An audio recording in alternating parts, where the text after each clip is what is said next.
Nah ini di cabang kedua sudah ada bakal buah tuh. Nah ini PHP atau pemberi harapan palsu. Jadi mendingan kita pangkas saja ya, karena walaupun jadi dia tidak akan tumbuh normal ya, karena masih usia vegetatif ya, baru 10 hari sudah ada seperti ini. Jadi hanya memakan nutrisi cukup tinggi ya. Lebih baik kita fokuskan dulu ke pertumbuhan.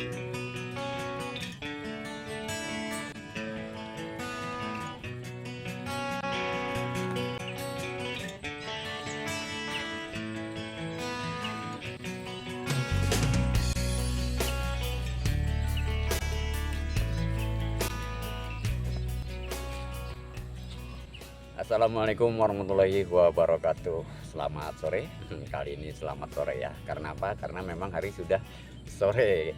Jadi saya ucapkan selamat sore dan selamat rehat bagi sobat kebun yang sudah rehat dari kebun. Kenapa saya bikin video itu di sore hari? Karena sudah 3 hari daerah saya itu diguyur hujan cukup deras ya, dari dini hari sampai siang atau sore hari. Jadi saya juga baru sempat untuk mereview atau mengecek tanaman timun suri kita.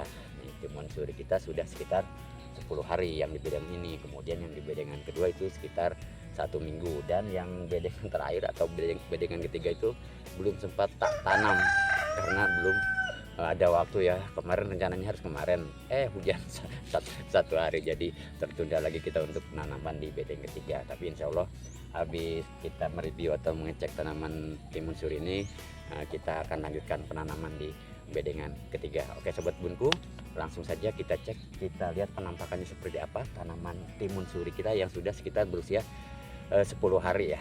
Nah ini dia penampakan. Nah seperti inilah sobat kebunku, kita lihat ya. Kesan pertama yang muncul apa?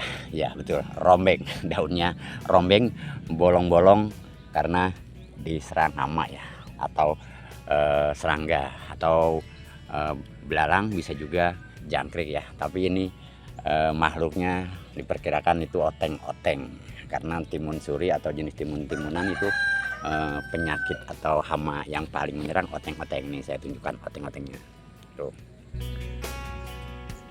nampak enggak? Nah ini dia tuh, ini yang namakan oteng-oteng tuh, kita tangkap ya.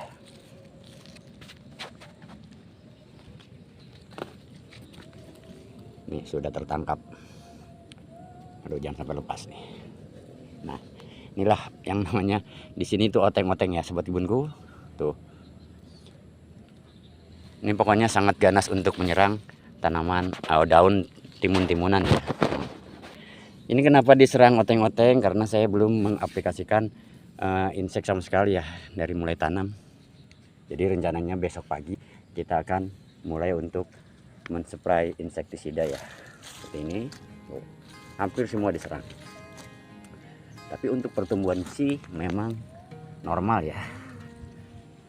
Pucuknya juga tidak ada yang stuck ya, atau tidak ada yang mati pertumbuhan.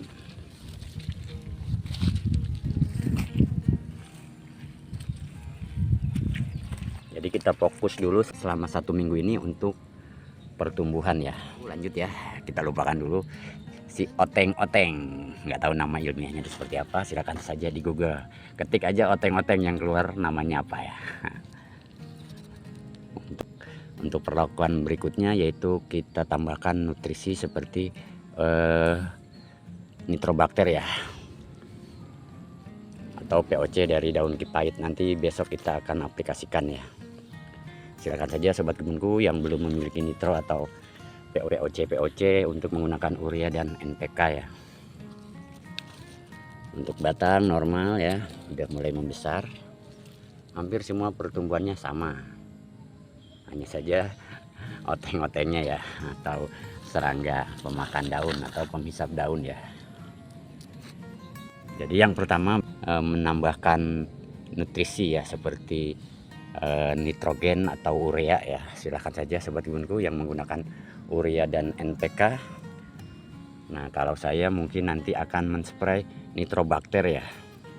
Usahakan jika hujan terus-terusan seperti ini dispray ya, supaya tidak terlalu basah.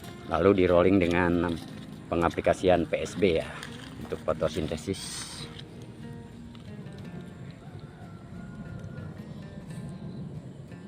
Jadi sobat kebunku, walaupun bolong-bolong seperti ini, yang penting pertumbuhannya normal atau pucuknya seperti ini dia normal ya, tidak kerual-kerual atau tidak mati pucuk, dia akan tetap tumbuh, hanya saja tidak enak dilihat.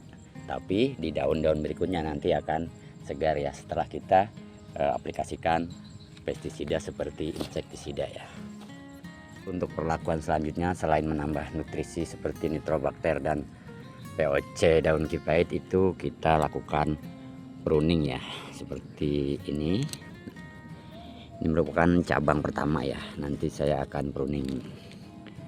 Sedikit saya jelaskan kenapa saya melakukan pruning, karena rencana saya ini kan menggunakan lanjaran, jadi kita akan fokuskan di batang utama atau batang primer ini, kita naikkan dulu ke sini ya, biar fokus satu batang dulu. Jadi di cabang pertama itu dipangkas ya, dipangkasnya pun tidak semua, sisakan 2 ruas ya. Nah ini kan pangkal nih, kemudian ini ruas pertama nih, ruas pertama, lalu ini ruas kedua. Jadi kita pangkasnya di sini ya.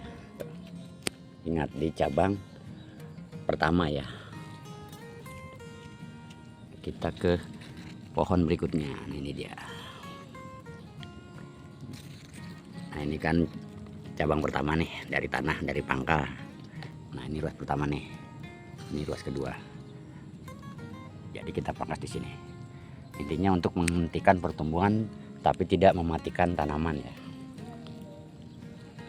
Kita ke pohon berikutnya. Nah ini dia. Kali ini pertumbuhannya agak lumayan cepat ya.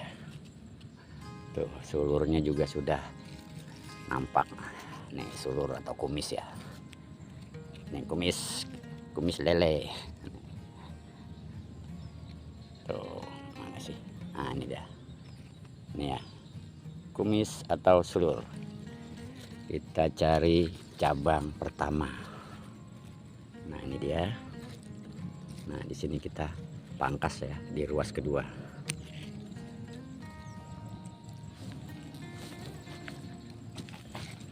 Nah ini di cabang kedua sudah ada bakal buah tuh. Nah ini PHP atau pemberi harapan palsu, jadi mendingan kita pangkas saja ya, karena walaupun jadi dia tidak akan tumbuh normal ya, yang memakan nutrisi. Jadi kita fokuskan dulu ke batang primer atau batang utama, kita naikkan dulu ya. Juga sama. Jadi sekali lagi sobat kebunku, silakan saja yang menggunakan metode pangkas atau tidak itu bebas ya. Tapi berdasarkan pengalaman di tahun kemarin, saya seperti ini ya, melakukan pemangkasan di cabang pertama dan kedua, kemudian di cabang ketiga atau di ranting ketiga baru kita pelihara ya. Di situ nanti akan tumbuh buah selain di batang-batang berikutnya ya. Jadi untuk batang pertama dan batang kedua itu biasanya walaupun berbuah kurang maksimal seperti ini ya. Seperti ini betul-betul hanya PHP. Karena apa? Karena masih usia vegetatif ya, baru 10 hari sudah ada seperti ini. Jadi hanya memakan nutrisi cukup tinggi ya. Lebih baik kita fokuskan dulu ke pertumbuhan. Bunku, kenapa saya melakukan pemangkasan di cabang pertama dan kedua? Jadi intinya supaya nutrisi terfokus ke batang primer ya, batang utama. Jadi silahkan saja sobat bunku yang ingin mencoba atau tidak melakukan pruning. Rata-rata memang tidak ya, karena hanya dihamparkan. Tapi kalau tanaman timun suri saya ini, saya maksudnya untuk dinaikkan ke lanjaran bambu ini ya, karena ini tempatnya banjir, jadi buahnya itu takut rusak ya kalau terkena genangan air dan busuk. Walaupun bolong-bolong seperti ini, yang penting pertumbuhannya normal atau pucuknya seperti ini dia normal ya, tidak kerual-kerual atau tidak mati pucuk, dia akan tetap tumbuh, hanya saja tidak enak dilihat. Tapi di daun-daun berikutnya nanti akan segar ya, setelah kita aplikasikan pestisida seperti insektisida ya. Ini karena di tegalan jadi banyak sekali oteng-oteng lakuan selanjutnya di usia 10 atau 11 hari besok, berarti kita akan aplikasikan POC dari daun kipait ya, atau kita nanti akan sampaikan nitrobakter ya, pokoknya sama-sama nutrisi. Tapi kalau terus-terusan hujan seperti ini usahakan dispray ya, supaya tidak terlalu basah. Di rolling nanti dengan PSB atau fotosintesis bakteria ya, untuk membantu proses fotosintesis. Coba kita cek yang usia baru 1 minggu ya. Nah ini dia yang baru berusia sekitar 1 minggu. Alhamdulillah ya, pertumbuhannya lumayan normal lah. Silahkan saja sobat kebunku nilai seperti apa ini usia 1 minggu dengan tanam biji langsung ya. Jadi bagi sobat kebun yang bisa menilai apakah ini cepat atau tidak, itu silahkan saja. Pokoknya keadaannya seperti ini tanpa dibuat-buat atau direkayasa ya. Jadi ini usia 1 minggu tanam biji langsung. Selanjutnya saya akan melakukan penanaman di bedengan itu ya, bedengan yang ketiga. Nah ini bibitnya nih tuh. Ini cukup lah untuk 1 bedeng. Habis direndam dengan PSB nih, kalau ini nih rendamnya tidak menggunakan ZPT tapi menggunakan PSB. Nanti kita lihat pertumbuhannya seperti apa dengan dosis 1 mili per 500 cc atau 500 mililiter ya, setengah liter lah.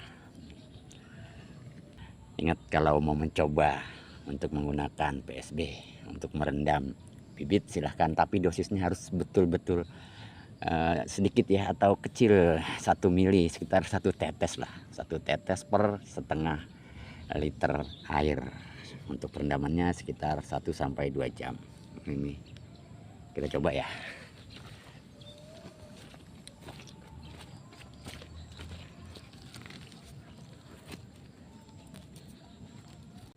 Bismillahirrahmanirrahim. Jadi sobat kebunku, usahakan setiap melakukan penanaman kita mulai dengan bismillah ya, karena kita hanya berusaha dan berdoa yang menjadikan tetap Allah Subhanahu wa taala ya. Jangan lupa ditutup ya, kemudian disiram halus nantinya. Demikian ya sobat kebunku, kita jumpa di video berikutnya ya untuk penanaman timun suri.